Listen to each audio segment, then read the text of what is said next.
हमारी इस पवित्र यज्ञशाला में यज्ञ करते हुए आदरणीय श्री दर्शन कुमार जी अग्निहोत्री, श्रद्धा माता जी, मातृशक्ति, मान्य श्री पंडित श्री प्रेम प्रकाश जी शर्मा, उपस्थित भद्र पुरुषों, पवित्र ब्रह्मचारियों, अभी आपने जो मंत्र पाठ किया उन मंत्रों में एक मंत्र बड़ा सरल और बड़ा हम सब के लिए एक ऐसा है जो कि बड़ी उत्तम शिक्षा हमें दे रहा है। क्या कह रहा है कि मंत्र है विष्णु कर्माणि पश्यतो यतो व्रतानि पश्पते इंद्र से युज्यतः। इस मंत्र का देवता विष्णु है। विष्णु का अर्थ होता है जो सर्वव्यापक परम पिता परमेश्वर, ये विष्णु का अर्थ है। मिस्त्री व्यापक धातु से विष्णु सब की सिद्धि भगवान लोग करते हैं, अर्थात वो परमात्मा जो सब जगह व्यापक है, इसलिए उसको विष्णु कहा है। इसी प्रकार से परमेश्वर के अनेक नाम हैं, मुख्य नाम तो उसका ओम ही है। पर मैं आपको जो बात कहना चाह रहा हूँ मंत्र के माध्यम से, वो यह है कि मंत्र कह रहा है कि हे दुनिया के लोग, तुम यदि अपने जीवन को पवित्र और पवित्रतम यदि बनाना चाहते हो और जिस पावन उद्देश्य को लेकर के तुमने ये मानव का टोला अपने शुभ कर्मों के आधार पर प्राप्त किया है, तो वो उद्देश्य तुम्हारा तभी प्राप्त होगा, तुम्हें वो उद्देश्य तभी वहाँ तक तुम पहुँच सकोगे कि जब तुम उस परम पिता परमेश्वर की सृष्टि के नियमों को देखो। मंत्र कहता है कि विष्णु कर्माणि पश्यत, उस परम पिता परमेश्वर के सृष्टि के क्रम को देखो, उसके प्रवाह को देखो। जिस समय परमात्मा ने ये सृष्टि बनाई तो सूर्य, चंद्र, नक्षत्र, नदी, नाले सब बनाया, जड़ जगत पूरा बनाया, और जड़ जगत बन करके जब तैयार हो गया तो फिर चेतन जगत इस धरती के ऊपर आया, आप और हम सब आए। पर हमारे आने से पहले हमारे लिए जो उपकारी पशु हैं वो सब आ गए, हम सब से बाद में आए। और जब जाने का नंबर आएगा तो हम जाएंगे सबसे पहले, उसके बाद हमारे जो सहयोगी प्राणी हैं वो जाएंगे, और फिर ये सृष्टि खंड खंड हो जाएगी, बिल्कुल सूक्ष्म परमाणु में चली जाएगी, प्रलय हो जाएगी।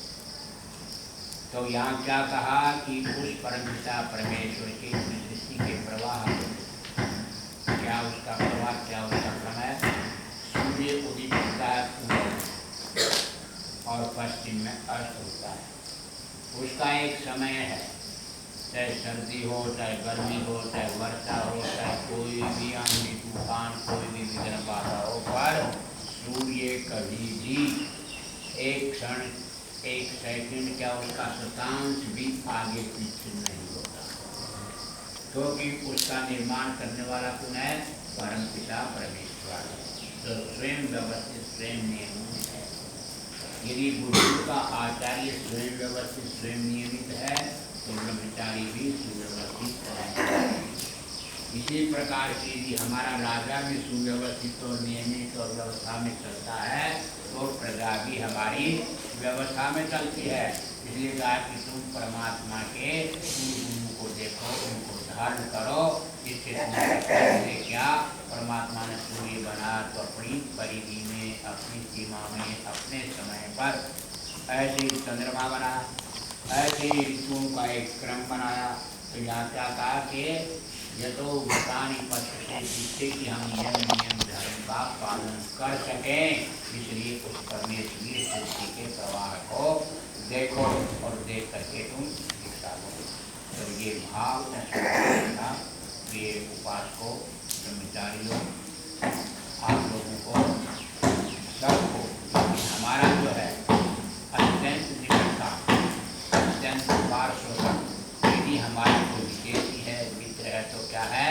वो परम पिता परमेश्वर।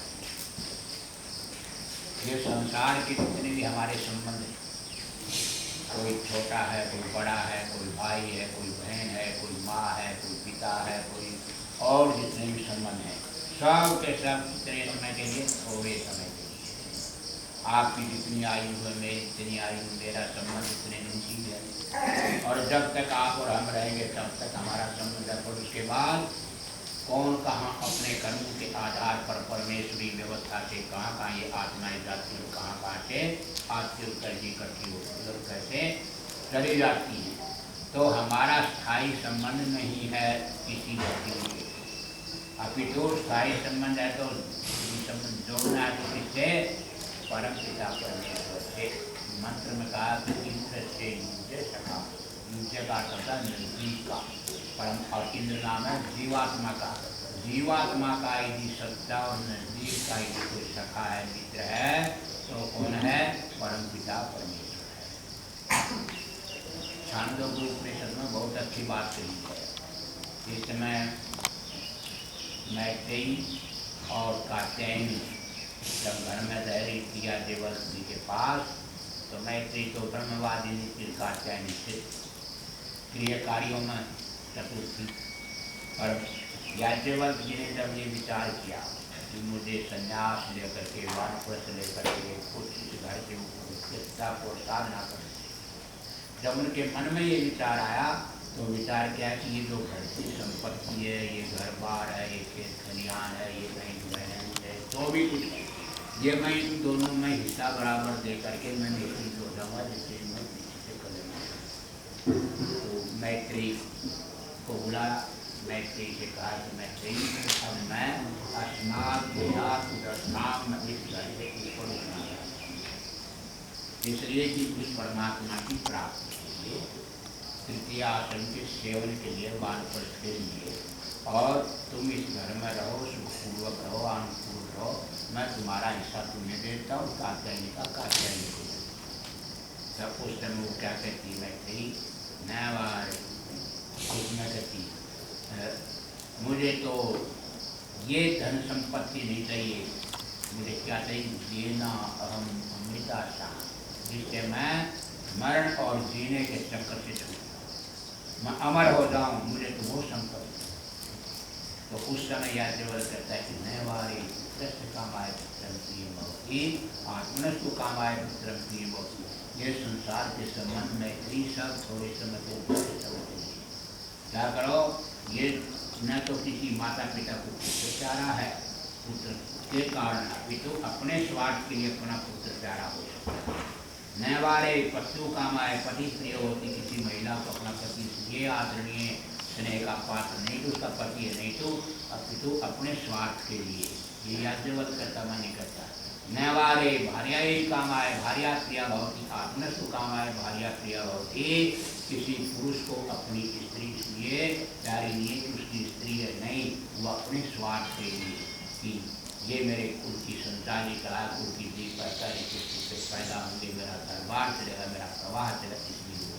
और जब ये चीज़ें नहीं हो तो कोई किसी से पत्नियों के खिलाफ होती, पत्नियों के विरुद्ध पुत्रों को भी घर से निकाल दिया जाता है, और न जाने क्या क्या हम संसार में देखते हैं। परंतु वो परम पिता परमेश्वर कैसा है, जो कि हमारे पिताओं का पिता, आचार्यों का आचार्य है, वो सदा रहता है। हम जीवात्मा ऐसे चित्त बने हैं कि हम तो उसकी तरफ से मुख मोड़ लेते हैं, तो उसकी उपासना प्रातःकाल और सायंकाल करनी चाहिए, हम उसकी उपासना छोड़ के किसी पत्थर में जा करके माथा पटक किसी और गुरु को बना करके सांसारिक व्यक्ति को हम उसके सामने माथा पटकते हैं, परंतु हम उस प्यारे प्रभु के प्रति नतमस्तक होकर के टाइम नहीं निकालते। इसलिए क्या कहा कि यदि जीवन का कल्याण चाहते हैं हम सब, तो क्या करना चाहिए, वेद कहता है कि तुम परम पिता परमेश्वर के चरणों में आकर के ग्रहण हो जाओ और उसी से सब कुछ मांगो, वो तुम्हारा सब धनपतियों में धन देने वाला,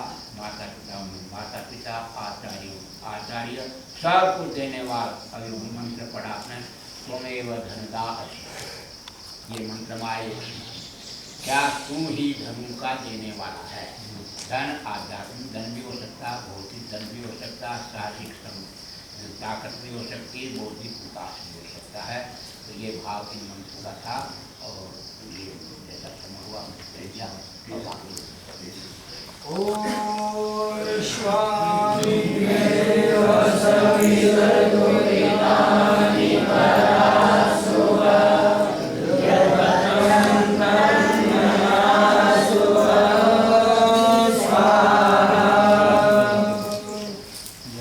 बोल